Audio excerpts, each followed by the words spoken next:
आप सभी को मेरा नमस्कार। मेरा नाम हिमांशु मंगल है। सिविल सर्विसेज एग्ज़ाम 2022 में मैंने 288 रैंक हासिल की है। और क्योंकि मेरे को ये मंच दिया गया है कुछ बोलने को, तो मैं चाहूँगा कि मैं अपनी एक छोटी सी जर्नी आप सभी के साथ शेयर करूँ। और जैसा होता है कि हम किसी की जर्नी देख के मोटिवेट होते हैं, आई होप कि मेरी इस जर्नी से कोई ना कोई मोटिवेट हो पाए। तो बचपन से ही पढ़ने में मैं ठीक ठाक था, और मैं चाहता था कि लाइफ में बड़ा होकर कुछ अच्छा करना है। तो टेंथ की एग्ज़ाम जब हुई थी तब सब लोग कोटा जा रहे थे, मेरे सारे दोस्त। तो मैं भी कोटा जाना चाहता था, बट परिवार की कुछ आर्थिक स्थितियों की वजह से मैं कोटा नहीं जा पाया। बट मुझे भी सबकी तरह आईआईटी में पढ़ने का मन था, तो मैंने कहा चलो कोई बात नहीं, कोटा नहीं जा पाए तो घर से ट्राई करते हैं। तो 2 साल मैंने काफ़ी मेहनत की। मैं गंगापुर सिटी, जो मेरा होम टाउन है राजस्थान में, वहीं से मैंने पढ़ाई की। और काफ़ी मेहनत करने के बाद मैं आईआईटी बॉम्बे घर से ही पहुंच गया था स्कूल में पढ़ाई करते हुए। तो मुझे काफ़ी अच्छा लगा कि चलो घर से भी ये चीज़ करी जा सकती है, ज़रूरी नहीं है कि कोचिंग ही जाया जाए। फिर मैं आईआईटी बॉम्बे में पहुंच तो गया था, पर क्योंकि मैंने 2 साल काफ़ी ज़्यादा मेहनत कर ली थी, तो पढ़ाई से थोड़ा मन हट गया था। तो हुआ ऐसा कि थर्ड सेमेस्टर में मैं फ़ेल हो गया था। तो मुझे काफ़ी बुरा लगा कि यार एक टाइम पे अपन पढ़ने में काफ़ी अच्छा हुआ करते थे और अभी यहाँ पे फ़ेल हो गए। तो वो एक तरह से मेरे को लगा कि यार नहीं, वापस से कुछ तो करना पड़ेगा। तो मैं सोच रहा था कि आगे क्या किया जाए। तो बहुत सारे ऑप्शन थे, एमबीए होता है, यूपीएससी होता है, बाहर बाहर विदेश जाकर पढ़ने का एक ऑप्शन होता है। तो मेरे को यूपीएससी का कहीं ना कहीं लगा कि यार यूपीएससी में शायद मुझे अच्छा लगेगा, क्योंकि बचपन से ही जब मेरी वजह से किसी की लाइफ में कुछ अच्छा हो जाता है, या फिर निस्वार्थ भाव से अगर मेरे को किसी के लिए कुछ करने का मौका मिलता है, तो उसमें जो खुशी होती है वो मेरे हिसाब से किसी और चीज़ में नहीं मिलती। तो फिर मैंने सोचा कि चलो यूपीएससी करेंगे। पर मैंने बताया था कि आर्थिक स्थिति तो तभी भी और ख़राब हो गई थी उस टाइम तक। तो तब फिर मैंने सोचा, मेरे पास 2 ढाई साल का समय बचा था कॉलेज का। थर्ड सेमेस्टर में फेल हुआ था मैं।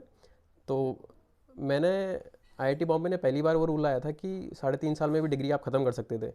तो मैंने थर्ड सेमेस्टर के बाद जम के मेहनत की, ऑलमोस्ट हर सेमेस्टर में मैंने उसके बाद टॉप किया था, मतलब काफ़ी अच्छे मार्क्स थे। फिर मेरी डिग्री हो गई थी 7 सेमेस्टर में। तो मैंने लास्ट का जो सेमेस्टर था वो कॉलेज से मैं जल्दी पास आउट हो गया था, 3.5 साल में डिग्री ख़त्म कर ली थी। और फिर मैं लग गया यूपीएससी की तैयारी में। अब मैं पहुंच गया था दिल्ली। अब दिल्ली में कोचिंग में मैंने कदम रखा, वहाँ की फ़ीस थी 1.5 लाख रुपए। मैं बाहर से ही वापस आ गया था, मैंने कहा इतने तो नहीं है अपने पास। फिर मैं खुद से तैयारी करने लग गया था, दिल्ली में रह रहा था, बस कोचिंग नहीं की थी। फिर मेरे पास 5 महीने थे प्री के एग्ज़ाम के लिए, तो 5 महीने मैंने जम के पढ़ाई करी। और मेरे को लग रहा था शायद हो जाएगा प्री में, बट मैं 2 मार्क्स, 2 या 3 मार्क्स से कुछ रह गया था। और उससे पहले मैंने कॉलेज से प्लेसमेंट ऑलरेडी ले लिया था।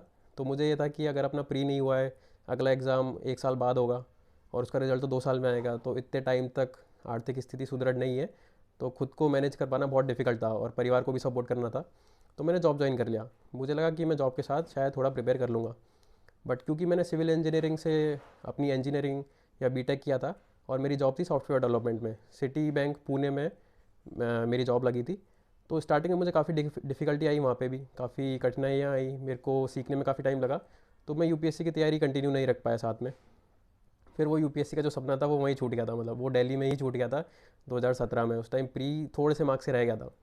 फिर मैं अपनी जॉब में व्यस्त हो गया। फिर जॉब में मैंने जम के मेहनत की, जॉब में मज़ा भी आने लगा था। फिर जॉब के साथ साथ एक सीएफए की डिग्री होती है, जो उसका काफ़ी रिकॉग्निशन है पूरी दुनिया में, वो मैंने ख़त्म की। उसके साथ मेरे को और चीज़ें करने का शौक था, जैसे पैराग्लाइडिंग हो गया, ट्रैकिंग हो गया। काफ़ी नए दोस्त बनाए। तो इन सब जद्दोजहद में मैं फंस गया था, और मेरा यूपीएससी का सपना थोड़ा दूर हो गया था। फिर एक दिन मेरे भाई से मेरी कॉल पे बात हुई, तो वो बोल रहा था कि मैं तेरी यूपीएससी की बुक सारी बेच रहा हूँ। तो मेरे को काफ़ी बुरा लगा उस चीज़ से। तो मैंने उसको बोला तो मेरे को मेरी बुक्स के हाथ नहीं लगाएगा। और फिर मेरे को वो एक तरह से वेकअप कॉल की तरह काम किया। तो मैंने कहा नहीं यार, यूपीएससी करना था तो। एक बार होता है ना कि तुम यूपीएससी का एक बार अगर दे लिया तो वो कीड़ा घुस जाता है तुम्हारे अंदर। फिर 2020 में मेरे को लगा यार नहीं यार, वापस से करेंगे, ऐसा थोड़ी है। और अपन बहुत कम मार्जिन से रहे थे, और तब तक फाइनेंशियल कंडीशन, आर्थिक स्थिति थोड़ी सही हो गई थी, क्योंकि मैं कमा रहा था 3 साल से। तो फिर मैंने फाइनली अपनी जॉब छोड़ दी थी 2020 में। और जॉब छोड़ने के बाद मैं आ गया सीधे घर। वो कोरोना का टाइम था। जैसे ही मैंने जॉब छोड़ी थी, मई के आसपास छोड़ी थी, जून में एग्ज़ाम था। तो एक ही महीना बचा था, पर फिर भी मैंने फॉर्म भर दिया था।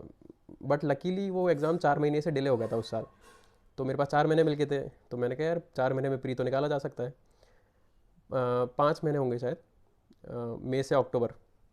तो मैंने फिर जम के मेहनत की, तो मेरा प्री हो गया था उस साल 2020 में, जो कि 2017 में नहीं हुआ था। अब प्री तो हो गया और मैंने ले लिया था मैथ्स ऑप्शनल, तो इतने कम टाइम में मैथ्स ऑप्शनल प्रिपेयर करना असंभव सा था। तो मेंस नहीं हो पाया था और मुझे पता भी था मेंस नहीं होगा। तो मैंने कहा कोई बात नहीं, अपन अगला अटैम्प्ट और अच्छे से देंगे। फिर 2021 का अटैम्प्ट आया। 2021 के अटैम्प्ट में अच्छी प्रिपरेशन थी, काफ़ी अच्छी थी। जम के मेहनत की, जिन चीज़ों में कमियाँ थी सबको सुधारा।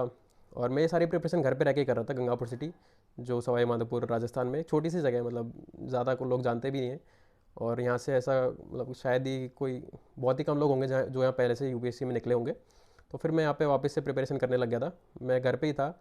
और मेरी फैमिली का मैं कहूँगा काफ़ी रोल है यहाँ पे, क्योंकि जनरली सब लोग घर छोड़ के दिल्ली जाते हैं कोचिंग करने के लिए, या फिर दिल्ली रह के पढ़ाई करते हैं। मैं दिल्ली की बजाय घर रह के पढ़ाई कर रहा था, क्योंकि पहली बात तो दिल्ली में रहोगे तो महीने के 15-20 हज़ार रुपये खर्च होंगे। पहली बात तो वो सारे काम खुद से करने पड़ेंगे। और मेरी फैमिली की ये काफ़ी अच्छी बात थी कि मेरे को घर पे इन्होंने इतना ज़्यादा सपोर्टिव माहौल दिया था, मतलब मुझे कुछ नहीं करना पड़ता था। मेरे को बस पढ़ाई पे फोकस करना होता था, मेरी सारी चीज़ें फैमिली वाले मैनेज कर देते थे। मेरे भैया, मेरी बहन, मेरे मम्मी और मेरी पापा, इनका काफ़ी बड़ा रोल रहा है। और मेरी एक्सटेंडेड फैमिली में भी सब लोग काफ़ी सपोर्ट करते थे। तो मैं घर पे रह के ही पूरी पढ़ाई कर रहा था। तो जैसा मैं बता रहा था, 2021 की बारी आई। 2021 में सब कुछ सही गया, प्री काफ़ी अच्छे से हो गया था, मेंस की भी काफ़ी बढ़िया तैयारी थी, मेंस भी हो गया, इंटरव्यू का कॉल भी आ गया, इंटरव्यू भी हुआ। फिर तो रिज़ल्ट में मेरे को ये था कि शायद अपना हो जाएगा इस साल, और मैं काफ़ी उम्मीदें लगाया बैठा था, सबको काफ़ी उम्मीदें थी, दोस्तों को, घर वालों को। बट रिज़ल्ट आया और मतलब लिस्ट में नाम ही नहीं था। तो मुझे काफ़ी बुरा लगा। मैंने पहले तो लिस्ट वापस चेक करी कि ऐसा कैसे हो सकता है, मतलब लिस्ट पे तो नाम होना चाहिए था, बट लिस्ट में नाम नहीं था, मेरा नहीं हुआ था। एंड इसीलिए शायद यूपीएससी को डिफ़िकल्ट और अनप्रिडिक्टेबल बोलते हैं। तो जब मैंने मार्कशीट देखी तो देखा था कि एक पेपर था ऐसे का जिसमें मेरे बहुत ही कम मार्क्स थे, मतलब पिछली बार से 40 नंबर कम हो गए थे, और इंटरव्यू में भी काफ़ी ख़राब मार्क्स थे। और दिक्कत की बात ये थी कि 4 दिन बाद वापस प्री था। तो 2022 में जब रिज़ल्ट आया था, वो शायद 30 मई को आया था, और 4 दिन बाद वापस प्री का एग्ज़ाम था, 5 जून को। अभी 5 जून को एग्ज़ाम है, 4 दिन बचे थे और प्री का एग्ज़ाम देना था। अब मैंने कहा अब कैसे दें एग्ज़ाम, एक तो पहले ही दिमाग ख़राब था, रिज़ल्ट सही नहीं आया था अपना। बट फिर कैसे तैसे खुद मन को शांत किया, थोड़ा थोड़ा मोटिवेटेड फील करने की कोशिश की, और फिर ज़्यादा दिमाग नहीं लगाया, मैं बस प्री का एग्ज़ाम दे के आ गया। मैंने कहा देखेंगे, अगर नहीं होता है तो क्या करना है। और मैंने जो बताया था कि जैसे मैंने सीएफए ऑलरेडी किया हुआ था, जॉब में भी काफ़ी अच्छे से मेहनत की हुई थी, तो मैंने ये सब इसलिए किया था क्योंकि पता है यूपीएससी प्रिडिक्टेबल नहीं है, मतलब काफ़ी डिफिकल्ट एग्ज़ाम है। तो अगर मान लो यूपीएससी में नहीं हुआ तो क्या करेंगे, तो एक अच्छा बैकअप प्लान होना चाहिए। तो मैंने जब जॉब छोड़ी थी तब ये सब चीज़ें सुदृढ़ कर ली थी कि यार अपना अगर यूपीएससी में नहीं हुआ तो अपन को कॉम्प्रोमाइज़ नहीं करना पड़ेगा, अपन जॉब में रहकर भी काफ़ी अच्छा कर सकते हैं। तो 2022 का जो अटैम्प्ट था उसमें प्री हो गया था। 4 दिन का ही टाइम था उस टाइम पे, बट कैसे तो प्री हो गया। प्री हो गया, मेंस की तैयारी काफ़ी अच्छी थी पहले से ही, तो मेंस और भी अच्छा हुआ इस बार। फिर वापस से इंटरव्यू कॉल आया। इंटरव्यू में मुझे पता था पिछली बार कम मार्क्स मिले थे, तो इंटरव्यू में काफ़ी जम के मेहनत की। बहुत ही मेहनत की थी इस बार इंटरव्यू के लिए। तो इंटरव्यू में काफ़ी अच्छा स्कोर भी आया इस बार, मतलब काफ़ी अच्छा स्कोर था इस बार। और फिर फाइनल रिज़ल्ट आया, फाइनल रिज़ल्ट आने वाला था कुछ दिन में, मेरा इंटरव्यू लास्ट में ही था। तो मेरे को इस बार ज़्यादा, मैंने कुछ ज़्यादा सोचा नहीं कि रिज़ल्ट कैसा आएगा, क्योंकि मुझे पता था कि कुछ भी हो सकता है, यूपीएससी है। तो रिज़ल्ट आया ठीक है, मतलब मैं फ़ोन वोन दूर रख रखा था मैंने, क्योंकि थोड़ी एंग्जाइटी हो जाती है उस टाइम पे, थोड़ा मन थोड़ा शांत रहने लगता है। तो फिर फ़ोन दूर रखा था, तो कुछ देर बाद देखा तो एकदम दमादम फ़ोन बजे ही जा रहा है, बजे ही जा रहा है, बजे जा रहा है। तो फिर देखा कि सब लोग के कॉल आ रहे हैं, मतलब हो गया होगा शायद। तो काफ़ी अच्छा लगा, मतलब इतने टाइम से एफर्ट मारे थे। और मतलब लग दिखता सबको रिजल्ट ही है, बट शायद उसके पीछे के जितने भी सेक्रीफाइसेस होते हैं, जितने भी एफर्ट्स होते हैं। 2017 के जब मैं कॉलेज के जो फाइनल सेमेस्टर था उसमें कॉलेज में नहीं था, और ये शायद वो सेमेस्टर होता है जिसमें लोग सबसे ज़्यादा मस्ती करते हैं बोल लो, या फिर सब लोग चीज़ें एक्सप्लोर करते हैं। मैं मेरे बैच की किसी फ़ोटो में नहीं हूँ, मेरे कॉलेज के फाइनल ईयर की किसी फ़ोटो में नहीं हूँ, हॉस्टल की फ़ोटो में नहीं हूँ। फिर 2020, 2021, 2022 3 साल में घर पे ही था, मतलब मुझे घूमना बहुत पसंद है, घूमना फिरना। बट वो सब एकदम से काफ़ी कम हो गया था, दोस्तों से मिलना बिल्कुल कम हो गया था।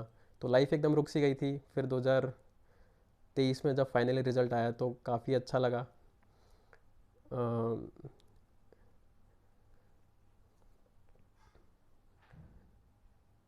और एक चीज़ और, ये मतलब मैं एक चीज़ बोलना चाहूँगा कि जैसे मैंने बताया कि आर्थिक दिक्कतें थी स्टार्टिंग से ही, इसके बाद भी मैं घर पे रह के ही बिना कोचिंग के आईआईटी जेईई निकाला और आईआईटी बॉम्बे तक पहुँच गया था। और यूपीएससी की तैयारी भी मैंने घर पे रह के सेल्फ स्टडी से की है। तो ऑब्वियसली मतलब हर किसी की लाइफ में कुछ कुछ अलग तरीके की डिफ़िकल्टी होंगी, जैसे मेरी में ये वाली थी। बट डिफ़िकल्टीज़ हो, पर इनकी वजह से ऐसा तो नहीं है कि हम अपने जो भी हमको करना है वो सब चीज़ें भूल जाएं।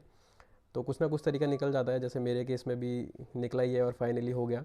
तो मैं बस यही कहना चाहूँगा कि ये सब चीज़ें को दूर रखते हुए जो अपन को एक्चुअल में करना है वो कुछ भी हो सकता है, चाहे जॉब में अच्छा करना हो, चाहे यूपीएससी करना हो, चाहे और कुछ करना हो, या किसी और फील्ड में अच्छा करना हो। तो वो चीज़ें अगर मतलब एग्ज़ाम ही तो है ना, हमसे बड़ी थोड़ी है, तो कैसे नहीं निकलेगी, शायद निकल ही जाएगी कभी ना कभी, एफर्ट मारते रहेंगे तो। हो सकता है स्टार्टिंग में फेलियर देखनी पड़े, तो यही है कि बस एफर्ट करते रहना है। बाकी सोशल मीडिया पे मैं तो थोड़ा एक्टिव रहता हूँ, मतलब जब एग्ज़ाम होती है तो मैं एकदम बंद कर देता हूँ, सब कुछ सारी चीज़ें अनइंस्टॉल कर देता हूँ। जैसे ही एग्ज़ाम ख़त्म होती है, मेरे को घूमने जाने का मन करता है तो मैं घूमने जाता हूँ, तब मैं सोशल मीडिया यूज़ करता हूँ। तो आप सभी को मेरा यही संदेश है, और धन्यवाद।